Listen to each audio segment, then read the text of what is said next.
Hello friends and my dear students. We are going to study chapter 2, the rise of the English East India Company. It's a very important topic in our modern history, we can say. Well, there is a question comes to our mind, that is why Europeans arrived to India. जो Europeans थे वो लोग भारत की तरफ क्यों आए? What was the reason behind that? So, Indian spices, silk, textile, indigo and saltpeter were very much in demand in Europe. Europe के अंदर भारत का जो मसाले थे, भारत का जो कपड़े का उद्योग था, जो नील का उद्योग था, जो नमक था, बहुत ही ज्यादा डिमांड में था. That was very much in demand. So they were, they were being traded and by Mughal emperors, by Arabians, but now there was a conflict between them. एक झगड़ा था उनके बीच में. अब उनको ये सब चीजें नहीं मिल पा रही थी और अब वो ये चीज ले जाना चाहते थे क्योंकि वहां पर इसका बहुत ही ज्यादा, ये समझ लीजिए कि आप डिमांड में था, बहुत ही ज्यादा मांग थी इसकी, सो वो ले जाना चाहते थे. Arab traders controlled the trade, but now Europeans wanted to get the Indian goods directly for earning profit, because they wanted to earn profit. वो पैसा कमाना चाहते थे अच्छा खासा. वो चाहते थे कि अब हम पैसा कमाएं. अरब ट्रेडर्स से उनकी जो है एक झगड़ा हो गया था और अब वो डायरेक्टली यहाँ पर आना चाहते थे. So which route European decided to come to India? अगर हम बात करें, जो लैंड रूट था वो ऑलरेडी अरेबियंस के द्वारा जो है पूरी तरह से उस पर कब्जा था और अगर हम बात करें उस तरफ से वो नहीं आ सकते थे, तो इसलिए उनको कोई दूसरा रास्ता ढूंढना पड़ा और वो यहाँ से होते हुए हिंद महासागर, इंडियन ओशन से होते हुए कालीकट की तरफ आए. The person who was to come first in India? The question comes to our mind that who came first in India from Europe? Well, कोशिश तो कोलंबस ने भी की थी, लेकिन वो एक्चुअल में अगर बात करें, इटली का जो राजा था उसका नाम था Henry the navigator. Henry the navigator ने पहले कोलंबस को भेजा. कोलंबस भारत की खोज करने निकला, लेकिन वो अमेरिका की खोज कर बैठा. और रीजन क्या था? उसके पास डायरेक्शन के लिए जो एक डायरेक्शन मशीन कह सकते हो, या एक तरह से वो चीज़ उसके पास नहीं थी जिससे वो डायरेक्शन पा सकता था. लेकिन उसके बाद उन्होंने इसका आविष्कार किया. हेनरी द नेविगेटर ने इसको इन्वेंट किया और उसके बाद उन्होंने जो है वास्को द गामा को भेजा. और वास्को द गामा जो है, उन्होंने वो फर्स्ट टाइम भारत में आए और वो जो आए थे वो the cap of good hope से होते हुए आए थे. The cap of good hope is a place, और वहां से वो होते हुए आए थे सन 1498 में. In 1498 they came to India and they arrived at Calicut, या केरला के अंदर एक तट है कालीकट बोलते हैं उसे, वहां पर वो आए थे. तो there is a question, who came first in India from Europe? So you can tell कि सबसे पहले पुर्तगाली आए थे और पुर्तगालियों ने किसको भेजा था? वास्को द गामा को.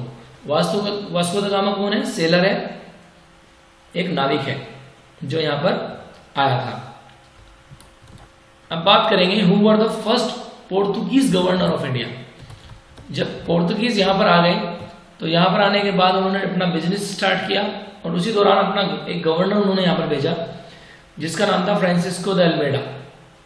फ्रांसिस्को द अल्मेडा पहला पुर्तगाली गवर्नर था, पहला पोर्तुगीज गवर्नर था भारत के अंदर, जो सन 1505 में यहां पर आया था. अब इसके बाद बात करते हैं, who was Albuquerque and why do we read about him? Albuquerque कौन था और हम उसके बारे में क्यों पढ़ते हैं? Albuquerque became the second governor of Portuguese in 1509. 1509 ईस्वी में अल्बुकर्क यहां पर पुर्तगालियों का दूसरा गवर्नर बना. He defeated Yusuf Adil Shah, the emperor of Bijapur, and annexed Goa. It was a 180-degree turn for Portuguese. Albuquerque ने क्या किया? यूसुफ आदिल शाह, जो यहाँ पर बीजापुर एक जगह है गोवा के अंदर, वहां का शासक था, उसे हरा दिया। उसको हराने के बाद गोवा में इन्होंने अपना जो है पूरी तरह से इनको समझ लीजिए कि यहाँ पर इन्होंने एनेक्स कर लिया, हथिया लिया गोवा को, और यहाँ पर इन्होंने स्टार्ट किया अपना बिजनेस पूरे तरीके से। गोवा को अपना मेन ट्रेड सेंटर इन्होंने बनाया। तो it was a really a big deal for them. People of Netherlands and Holland are called Dutch. बात करते हैं Dutch. Who were Dutch? After Portuguese Bharat के अंदर डच लोग आए। और डच किसे कहते हैं? डच जो लोग नीदरलैंड के हैं या हॉलैंड के हैं उनको डच बोलते हैं, right? People of Netherlands and Holland are called Dutch. Dutch East India company established in 1602 at Masulipatnam in Chennai. That's enough for you. इतना जानना आपके लिए काफी होगा। The rise of English East India company, the most important question. Bharat के अंदर जो है ईस्ट इंडिया कंपनी का उदय कैसे हुआ, राइज कैसे हुआ? The British east India company was established on 31st December 1600 AD.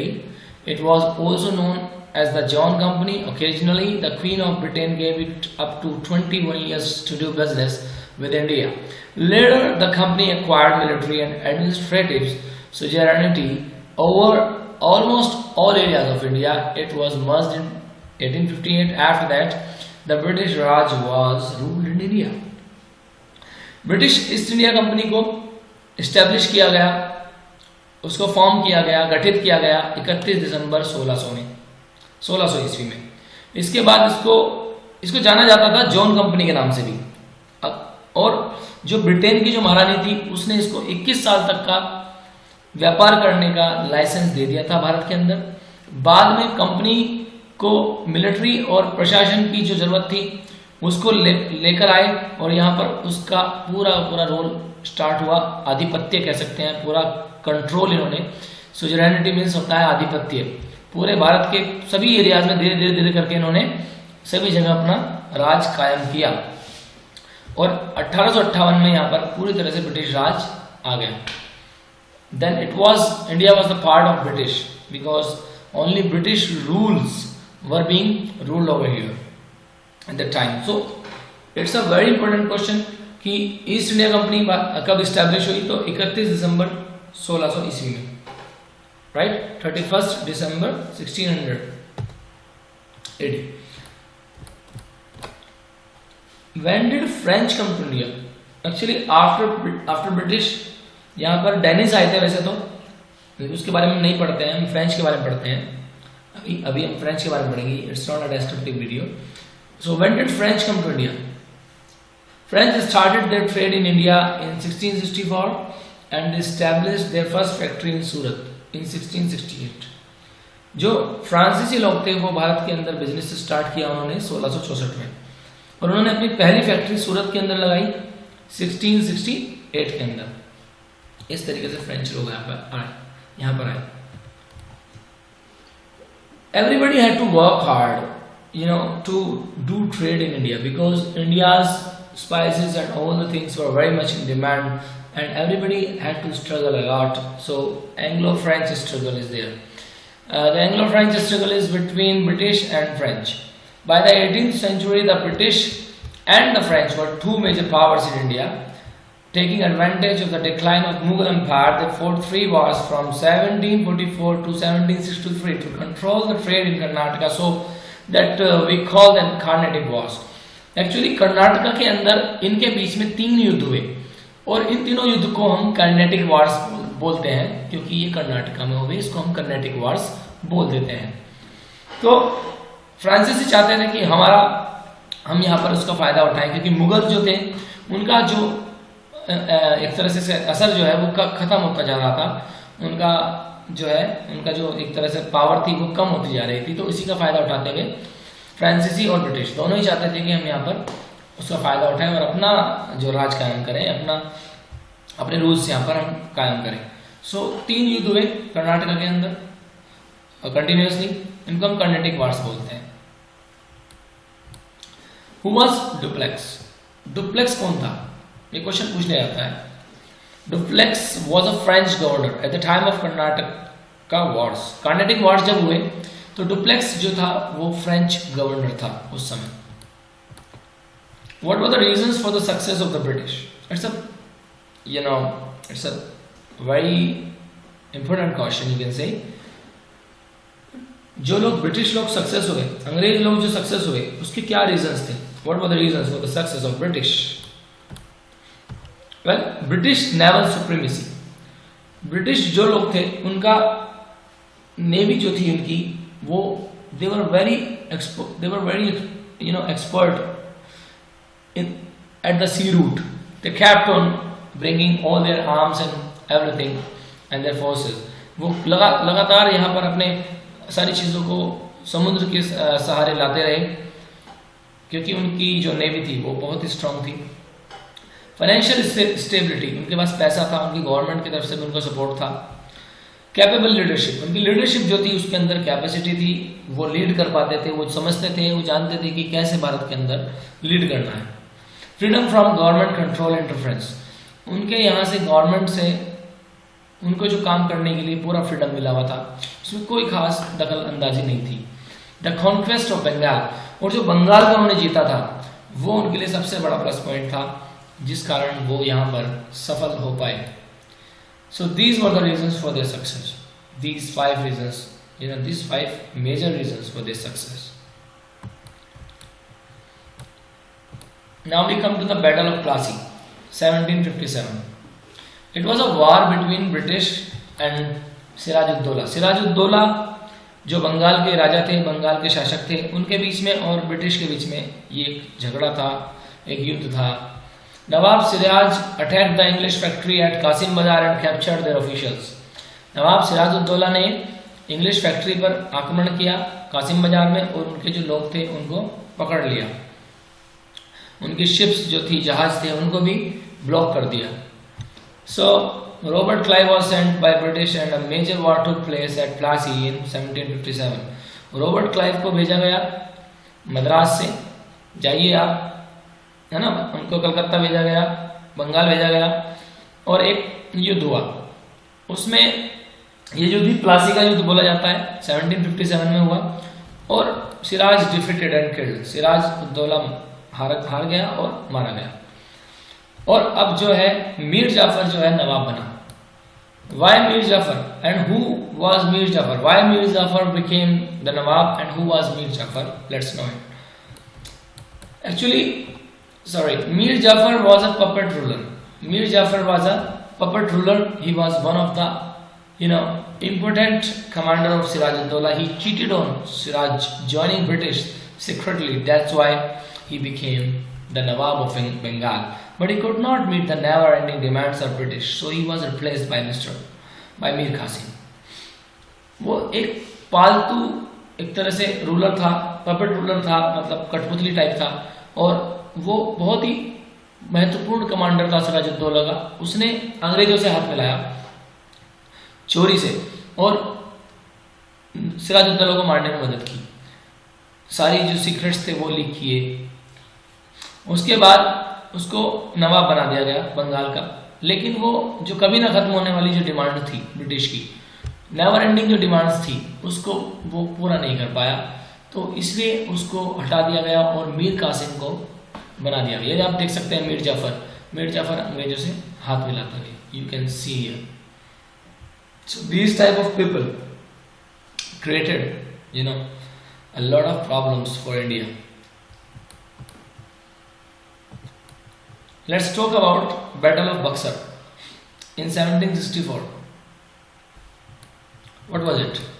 It was a war between British and an alliance among Mir Qasim, Nawab of Awadh Shuja-ud-Dawla, and Mughal Emperor Shah Alam. 3 लोग थे, मीर कासिम था, शुजा-उद-दौला था और शाह आलम द्वितीय। ये तीनों लोग एक तरफ थे, इन दोनों ने मिलकर अपनी सेना को बनाया था। ये खिलाफ थे ब्रिटिश के। और इसके बाद ये युद्ध हुआ, क्योंकि मीर कासिम जो था, मीर कासिम को भी मीर जाफर की तरह इस्तेमाल करने की कोशिश की, लेकिन मीर कासिम ने उसका विरोध किया। Actually he did not want to work according to the British, and उसने he stop the corrupt all the things that was being done at the time by British. जो भी चीज़ें हो रही थी उस समय ब्रिटिश के द्वारा गलत चीज़ें उनको वो रोक रहा था। सो इसी वजह से एक वार क्रिएट हुआ, और जो कि इन लोगों के बीच में हुआ। एक तरफ थे मीर कासिम शुजाउद्दौला जो कि नवाब हैं अवध के, और मुगल एम्पियर, मुगलों के शासक शाह आलम द्वितीय, ये तीनों एक तरफ थे। इन तीनों का एक तरह से अलायंस था, और दूसरी तरफ थे ब्रिटिश, और इन दोनों के बीच में युद्ध हुआ। He denied to be a puppet ruler and also tried to stop corrupt trade practices of the company. British army of only 8,000 men defeated the combined armies of 40-60,000 soldiers. इसने मना कर दिया था कि मैं तुम्हारी कठपुतली की तरह काम नहीं करूंगा। उसने रोका जो करप्ट ट्रेड यानी जो भ्रष्टाचार से भरी हुई जो व्यापारिक गतिविधियां हो रही थी कंपनी की, उसको रोका। British army of only 8,000 man, केवल 8,000 लोगों की जो आर्मी थी ब्रिटिश की, उसने कंबाइंड आर्मी जो थी 40 से 60,000 लोगों की, उसको हरा दिया। So it was game changing वार।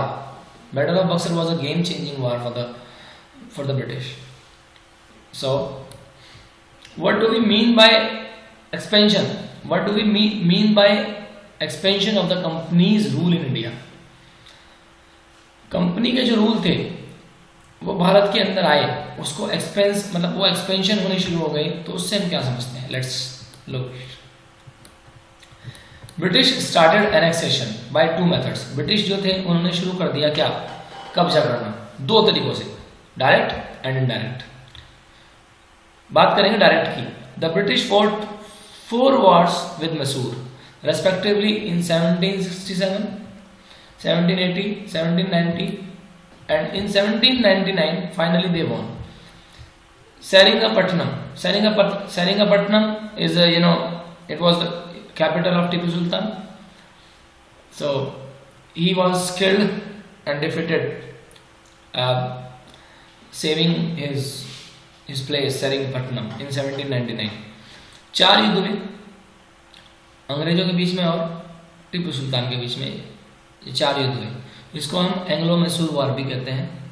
और ब्रिटिश लोगों ने डायरेक्टली जो युद्ध लड़के जो चीज़ों को हासिल किया वो उनका डायरेक्ट मेथड था एनेक्सेशन का, यानी कब्जा करने का, हथियार लेने का, राइट। अब बात करेंगे इनडायरेक्ट वेज ऑफ एनेक्सेशन, मतलब चीज़ों को हथियाने का जो इनडायरेक्ट तरीका था। उसमें 2 लोग महत्वपूर्ण हैं, लॉर्ड वेल्सली और लॉर्ड डलहौजी। इनका नाम है लॉर्ड डलहौजी, इनका नाम है Lord Wellesley. The people look like look same. इन्होंने जो नियम लेके आए थे उसका नाम था द सब्सिडियरी अलायंस, जो लॉर्ड वेल्सली लेके आए थे। और जो लॉर्ड डलहौजी लेके आए थे वो था the doctrine of lapse, right. So let's read about them. British का एक स्मार्ट वर्क था ये subsidiary alliance. According to the terms of this alliance, Indian rulers were not allowed to have their independent forces. इस rule के अनुसार क्या था, जो हमारे राजा थे उनको अपनी खुद की फोर्सेस रखने का अलाउ नहीं था। They were to be protected by the company and had to pay for the subsidiary forces. जो subsidiary साथ में जो लगी हुई फोर्सेस थी अंग्रेजों की, वो आती थी और उसके लिए राजा को पैसा देना पड़ता था, क्योंकि वो प्रोटेक्ट करती थी राजा के एरिया को। एक्चुअल में वो प्रोटेक्ट नहीं करने के लिए थी, वो राजा को कंट्रोल करने के लिए थी, क्योंकि इतना पैसा अंग्रेजों के पास नहीं था कि वो अपने बिहाफ पे पूरी चीज़ें करें। उन्होंने सोचा राजाओं के बिहाफ पे हम करेंगे और वहाँ पे बस कंट्रोल कर लेंगे हम, अपने 10-20 लोगों को भेजकर एक दो अपना गवर्नर जनरल बनाकर हम इसको कंट्रोल कर लेंगे, और जब हमें लगेगा कि हमारा पूरा कंट्रोल हो गया है तो तब हम इसको टेक ओवर कर लेंगे। सो वेल्सले, इनका पूरा नाम है Richard Wellesley. As the Governor General 1798-1805, the Nawab of Awadh and Hyderabad were forced to give over parts of their territory as they had failed to pay for the alliance. Sorry, इनका नाम तो Lord Wellesley था। Richard Wellesley is a different person. तो ये governor general थे और इन्होंने नवाब जो अवध के जो नवाब थे और जो हैदराबाद के नवाब थे, उन्हें इस नियम के अनुसार सब्सिडियरी अलायंस के अकॉर्डिंग उन्हें अपना जो राजपाट था, वो अपना जो एम्पायर था, वो अपनी जो टेरिटरी थी वो मतलब उनको गिव अप करना पड़ा, हारना पड़ा, राइट, क्योंकि वो नहीं दे पाए वो पैसा that they were you know asking to have by them for giving all these subsidiary lands. So subsidiary alliance was is forcibly it was a rule that was given forcibly to them. Again another British smart work, doctrine of lapse. If I tell you Lord Dalhousie implemented it, the Governor General from 1848 to 1856. It was his time period. It stated that a kingdom could be annexed if the king died without a male heir. अगर कोई भी राजा मर जाता है और उसका कोई भी उत्तराधिकारी नहीं है जो कि पुरुष हो, तो उसको हत्या ले जाएगा, उसको ले लिया जाएगा अंग्रेजों के द्वारा। ऐसा एक नियम बनाया था, उसको बोलते थे डॉक्ट्राइन ऑफ लैप्स। इसलिए पहले जब किसी को नहीं होता था लड़का तो वो कई शादियां कर लेता था, कई रानियां रखता था। So many kingdom were annex like this. बहुत सारे राजपाट जो थे इस तरह से हत्या ली गई, जैसे Satara, Sambalpur, Udaipur, Nagpur, Jhansi and Awadh. Well lots of torture. Administrative policy of the East India Company. प्रशासनिक चीज़ें जो थी ईस्ट इंडिया कंपनी की वो कैसे चली। Actually the British administration in India was based on 3 pillars. 3 pillars के ऊपर जो है ब्रिटिश का जो पूरा प्रशासन, पूरा सिस्टम जो है, शासन जो है वो फैला हुआ था। पहला सिविल सर्विसेज, दूसरा आर्मी और तीसरा पुलिस। ये 3 चीज़ें लेके ये चले। Well there is a question for you, who was first Indian to pass civil services examination. पहला भारतीय कौन था जिसने सिविल सर्विस एग्जामिनेशन को पास किया। तो और कोई नहीं, हमारे जो रविंद्रनाथ टैगोर जी हैं, उनके जो भाई थे सत्येंद्रनाथ टैगोर, उन्होंने पहली बार भारत की जो सिविल सर्विसेज एग्जामिनेशन थी उसको पास किया। 1863 में उन्होंने इंडियन सिविल सर्विस की परीक्षा पास की। Who introduced the concept of rule of law, of the rule of law. जो रूल ऑफ लॉ आया था वो कौन लेकर आया था? ब्रिटिश। Of course, British ही लाए होंगे। British might have brought this. So we are from Rabindranath World School, Muzaffarnagar. This is our school, right? I feel very nice telling you this thing after my video. Well, thank you for watching our video. Keep on watching. Subscribe our channel, like and share. And if you have any query, go to the comment box and you can comment us. Thank you very much.